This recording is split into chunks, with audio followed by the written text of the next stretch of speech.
Hey, how y'all doing? Yeah, I'm almost done my hair, y'all. I'm laughing at myself. Can y'all see it? I know, y'all. Do not I don't, I don't know. Yeah, I know. Y'all see, I've been putting in that work, don't it? I know, y'all.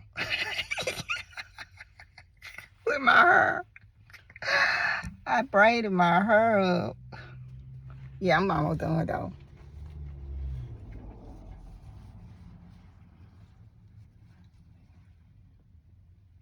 But I'm just gonna speak on one thing that was standing out to me when I was reading about Moses. But first, I was gonna talk about my daughter. We had all this ice and snow. So we had all this ice and snow. I got some ice.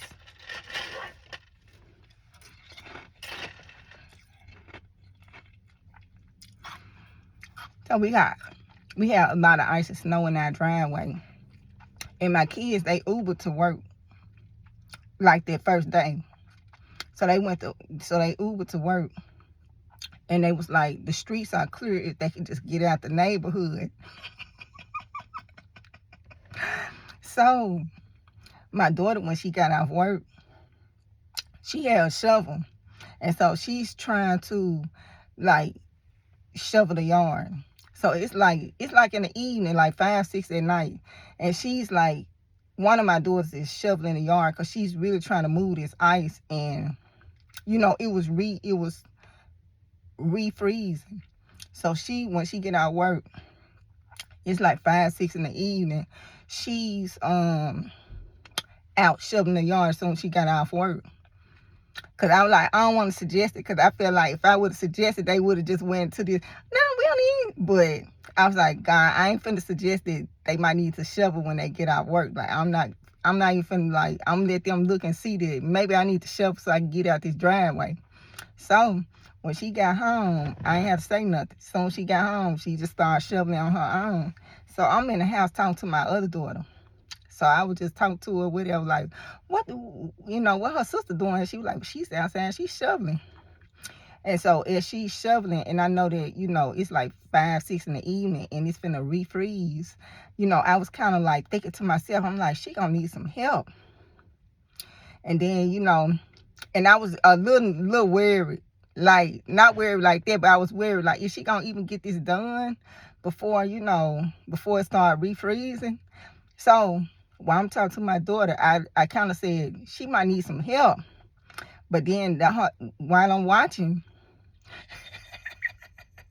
I'm still thinking, is she gonna even have enough time to get done? Cause it's already dark. 5, 6, it's already dark. And so as I'm talking to my daughter, three people walked up the yard and they all had shovels. So it's 3 people with shovels. It looked like it was one dude, one grown person, and it looked like it might have been 2 like teenagers. So it's 3 people walking with shovels out of nowhere. So as soon as I say my daughter gonna need some help, out of nowhere, 3 people is walking up the street and they all got shovels. And so I told my daughter, I was like, dang, I said, I don't know if they just going around like helping people shovel their yard for some money. Like, I don't know what they doing. I said, but it's 3 people with shovels in their hand. Like, that's what I told my daughter. Which is odd. Like, it's completely odd. And so, at that point, they just jumped on the opportunity or whatever. And so they said that when that 3 people, they asked them, how much would they charge them to shovel the ice? They was like $10. Like, they would charge $10.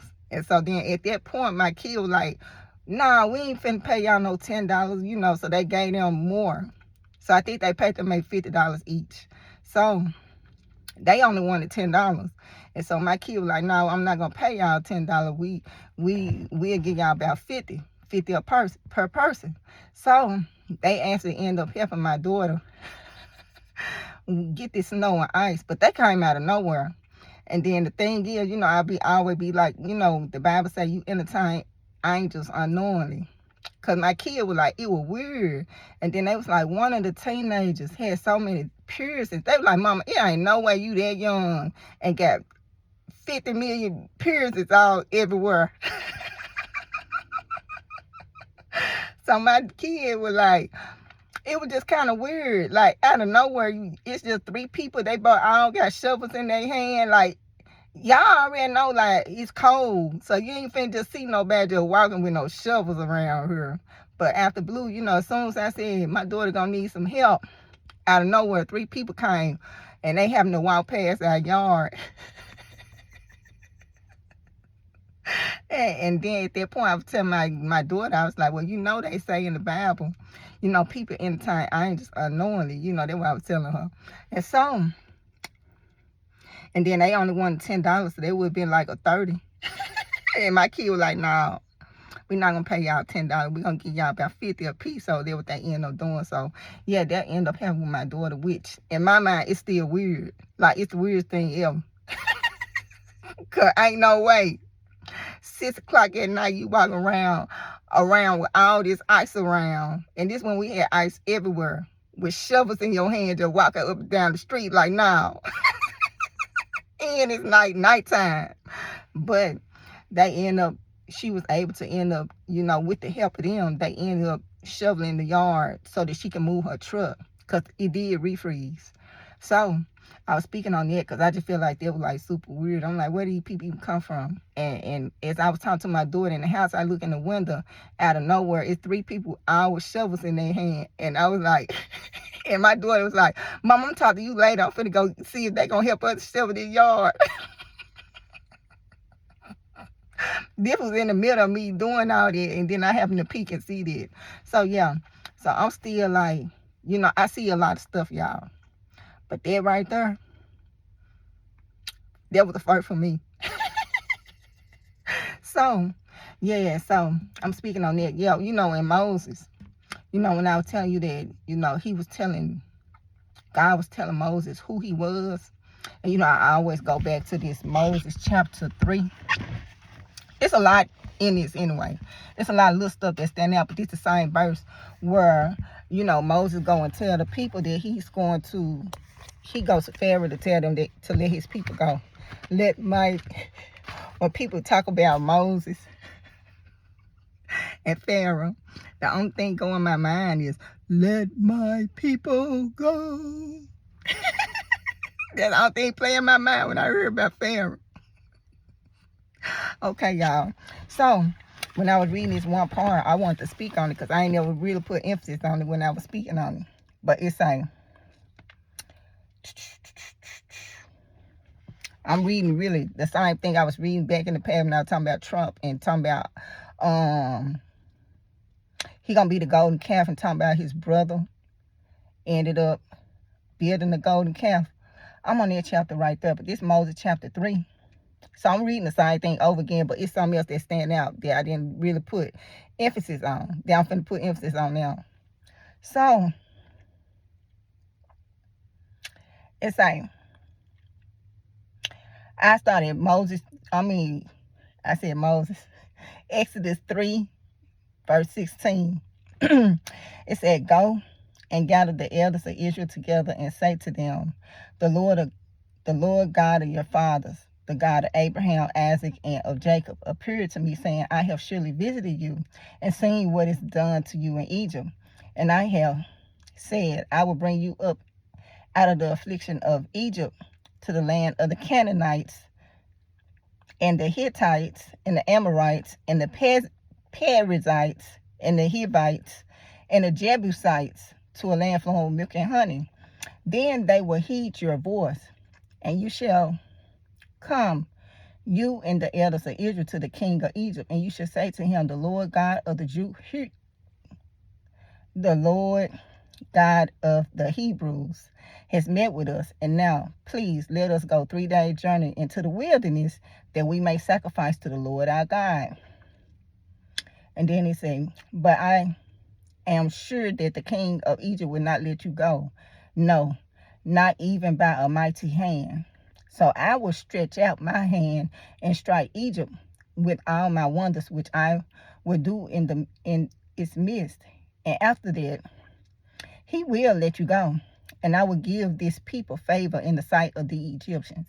And it shall be when they go that you shall not go empty-handed, but every woman shall ask of her neighbor, namely of her who dwells near her house, articles of silver, articles of gold, and clothing, and you shall put them on your sons and on your daughters, so you shall plunder the Egyptians.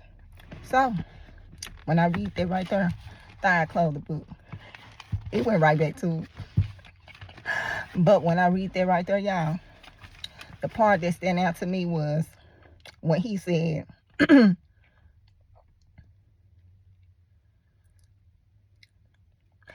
I am sure that the king of Egypt will not let you go. No, not even by a mighty hand. So I will stretch out my hand and strike Egypt with all my wonders, which I will do in this midst. So when I read that right there, even when God had the choice, because you got to look at God like God is sovereign. God is a judge. God is all about justice. God is all about righteousness. And he got the wisdom. He got wisdom right there with him. Wisdom, I identify wisdom as a person. She's right there with him. So he got wisdom, and she's right there with him doing any every type of decision that needs to be made. And so, even though he could have used mighty force against Egypt to free the people, like he could have did it mightily, he said no. He said, I'm going to actually use my wonders. And they will let you go then. So, that's what's standing out, y'all. I know it's kind of late, so my mind is like different. Because I'm really tired. Because I really do this in the mornings when I don't really have too much going on. So I'm going to read this one more time. But I am sure that the king of Egypt will not let you go. No, not even by a mighty hand. So I will stretch out my hand and strike Egypt with all my wonders. And I will do it in its midst. And after that, he will let you go. So God just saying, even when God got the opportunity to use force to get what he want, God said no. Like, God is so merciful, so loving, so graceful, that even in that situation where he had every right to use mighty force to free his people, he said no. He said, I'm just gonna use wonders. Wonders will get the job done. Like, I don't really have to do all that, striking them, do all that to get their attention. He like, the wonders in itself is going to catch everybody's attention. God know we hear me. God know what's going to get everybody to looking. It's going to be the wonders. You know how it's like killing with kindness. Sometimes you can be more effective when you show love instead of anger and hate and revenge and strife. Sometimes you just loving them will automatically open them up to be receptive of you. Because God even said, even if he came at them with a mighty hand, that they weren't going to let the people go. He said, but if I perform these wonders, he said, they gonna let them go. So that was standing out to me, y'all. How even when God got the choice, the Almighty God, he got the choice to choose how he want to deal with the situation. He like, I do it with wonders. And then God like to show out too, y'all. Y'all do know that, right? Like, y'all do know that God like to show that he is God out here. Y'all do know that, right? So even in this instance, God like, shoot, this perfect for me to show everybody who I am. I'm just gonna hit them with the wonders. Like, God be ready. But some of the wonders can't manifest because of certain strongholds and certain things that's in the way of him doing what he really want to do for us. Like, it's just certain things in the way, and God can't go against himself. God can't go against his word. So if whatever his word say, that's what it is. And it might contradict, and he can't contradict himself in this process either. So your ducks got to be in a row. You got to cross your T's and dot your I's. God gonna do it anyway. God gonna make sure his T's are crossed and his I's are dotted. Cross your T's, dot your I's. God can't have no dirt on his hand. So when he's in a position where he's judging and doing all of what he's doing, he can't be in the wrong and have no fault with nothing that's going on in this whole process. So that's why we got the Bible to kind of be our guide, and it kind of governs what's going on, so to speak. But when I look at that right there, and I look at how God could have used any way to free the people, he chose to use wonders. Keep that in mind. Keep that in mind about God. Like, God would rather use wonders to woo the people. He'd rather use wonders. Like, honestly. So, that's how it stood out to me, y'all, when I read that. So, God wanted me to speak on it because it just stood out that it just stood out that he rather use wonders when dealing with certain situations.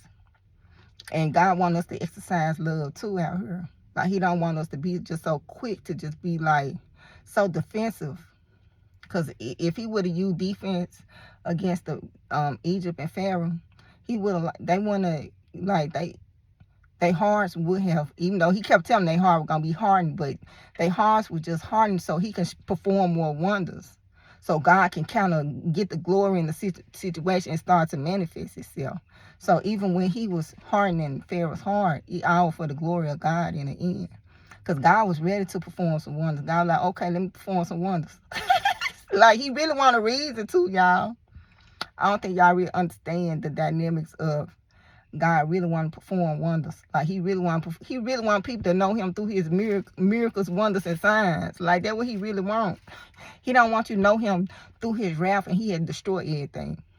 Like, God don't want you to know him based on knowing the flood when everything was destroyed. That ain't the side of God that he want to show. Now, he will show her if he need to show her, but he rather show the other side of him. He rather the people embrace the other side of him. But the people seem like they don't have a fear for God. And it seems like his wrath gotta come for people to finally look and say, huh?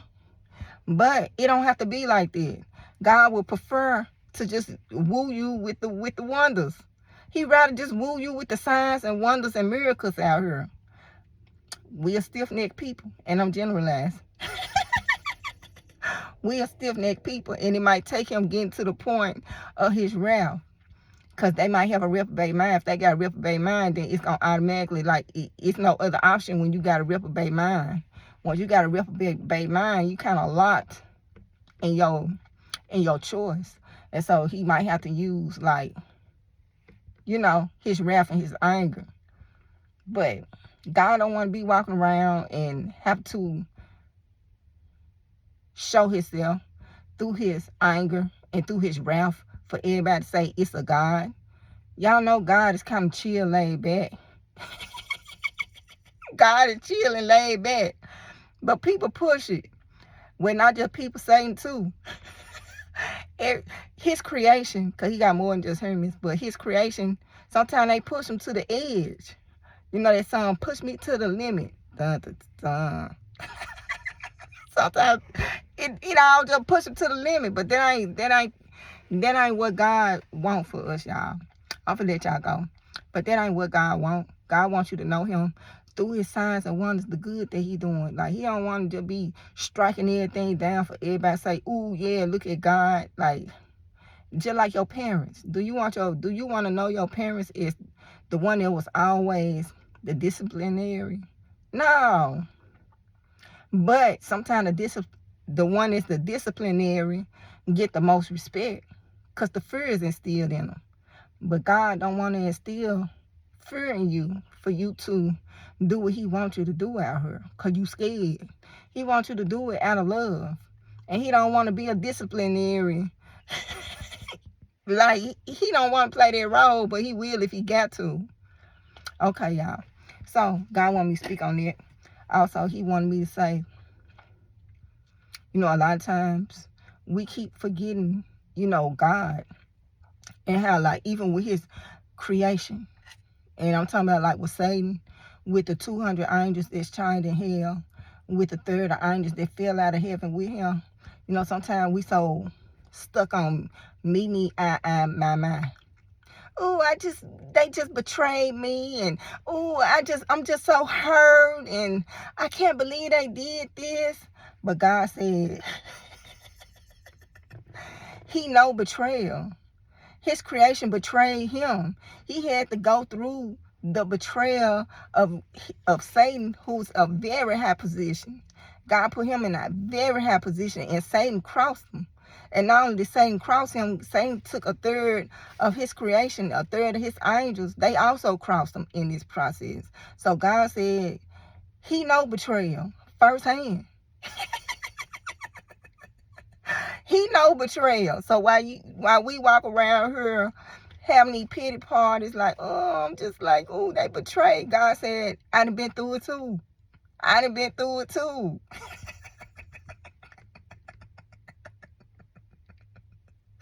So God, even with him having to cast them out of heaven, like, God, he created all this, right? So God, he got this creation going on. He got everything in heaven. He created. In this process, he's creating. I'm thinking these angels, they was cast out before earth was even formed. Because in the beginning it say that it was formed and it was void. Like in the beginning, God created heaven and earth. And they talk about this void. I think this void that's being spoken of is the darkness that occurred with Satan and his angels. So that's the void in the beginning. He said then there was light. So all this darkness and stuff that existed. So all the darkness and stuff that existed in the beginning. I'm going to it now. It's in Genesis. It's like in the beginning, this Genesis 1. In the beginning, God created the heavens and the earth was without form and void, and darkness was on the face of the deep. I think that's when the darkness is Satan and all the angels and everything. That's the darkness. And the Spirit of God was hovering over the face of the waters. Then God said, let there be light. And there was light. And God saw the light, that it was good. And God divided the light from the darkness. So God called the light day, and darkness he called night. So the evening and the morning were day one, were the first day. So I'm just speculating. God, he'll give me a revelation. He come to me in a dream or something like that, then I'll be like, look, y'all, this is what it is. This me speculating. But me, when they talk about this darkness, this void, when Satan was cast out of heaven, they was thrown into this darkness, this void. That's what they were thrown into.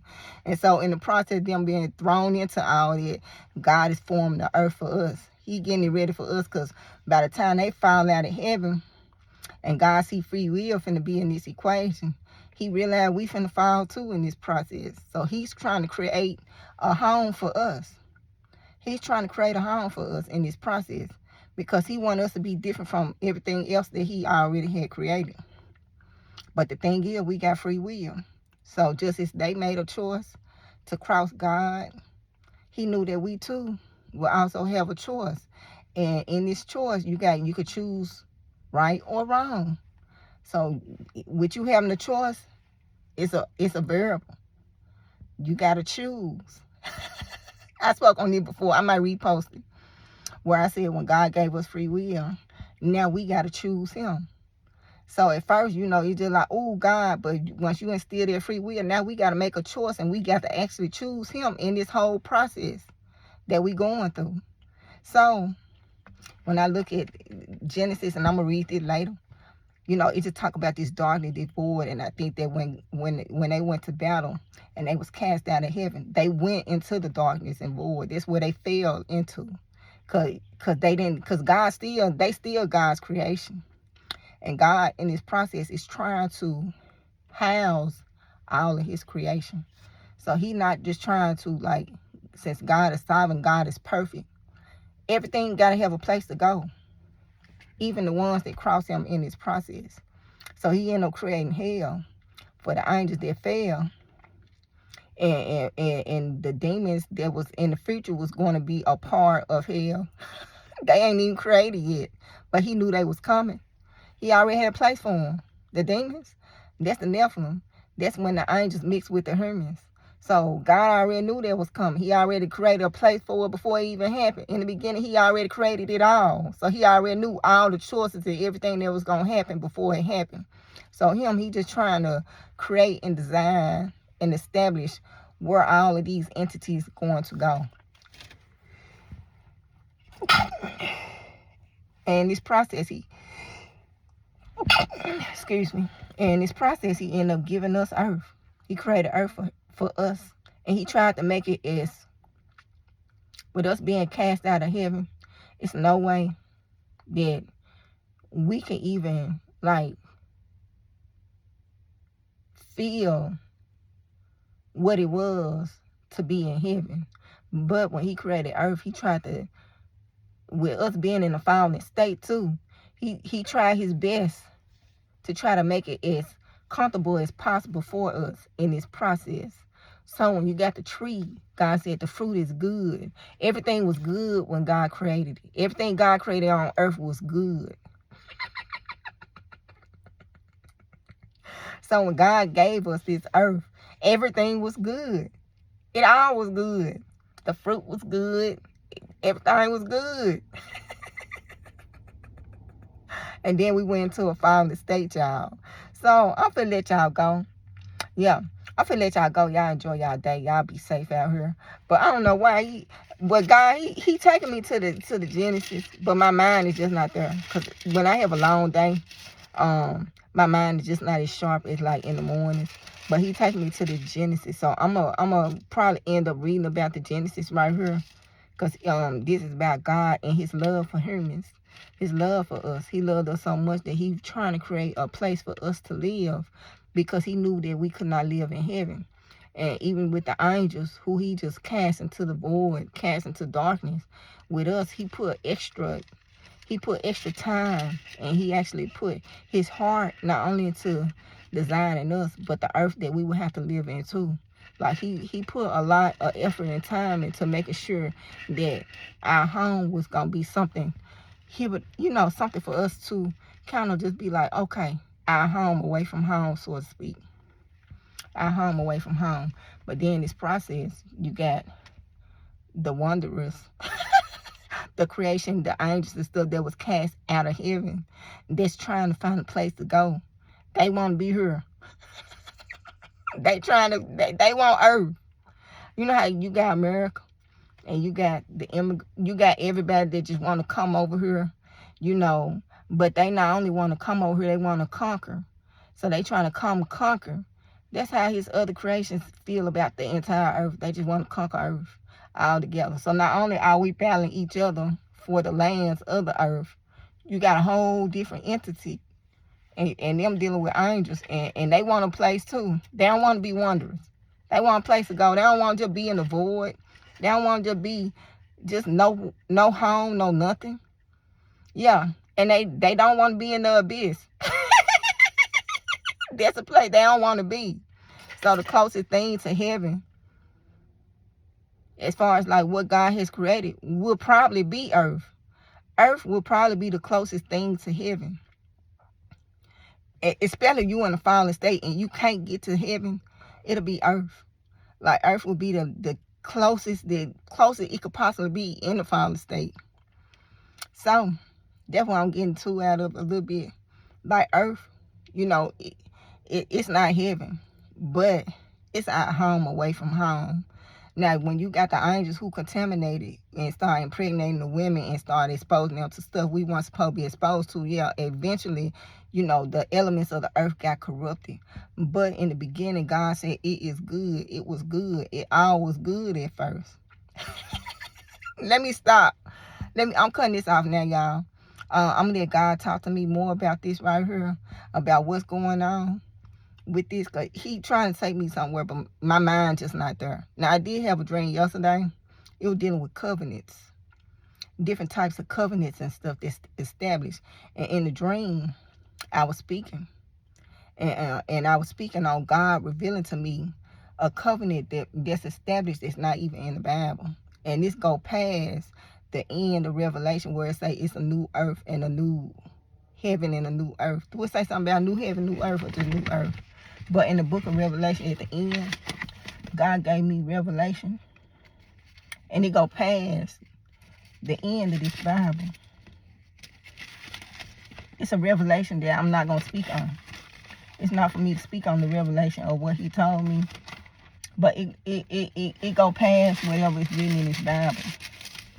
Because in the Bible, it talk about a new heaven. I think it talk about a new heaven and a new earth. Kind of like, do it talk about a new heaven or just a new earth? I'm trying to see, y'all. It talk about New Jerusalem. It say all things made new. Now I saw a new heaven and a new earth, for the first heaven and the first earth passed away. This is Revelation 21. Now I saw a new heaven and a new earth, for the first heaven and the first earth had passed away. Also, there was no more sea, no more seas. Then I, John, saw the holy city, New Jerusalem, coming down out of heaven from God, prepared as a bride adorned for her husband. And I heard a loud voice from heaven saying, Behold, the tabernacle of God is with man, and he will dwell with them, and they shall be his people.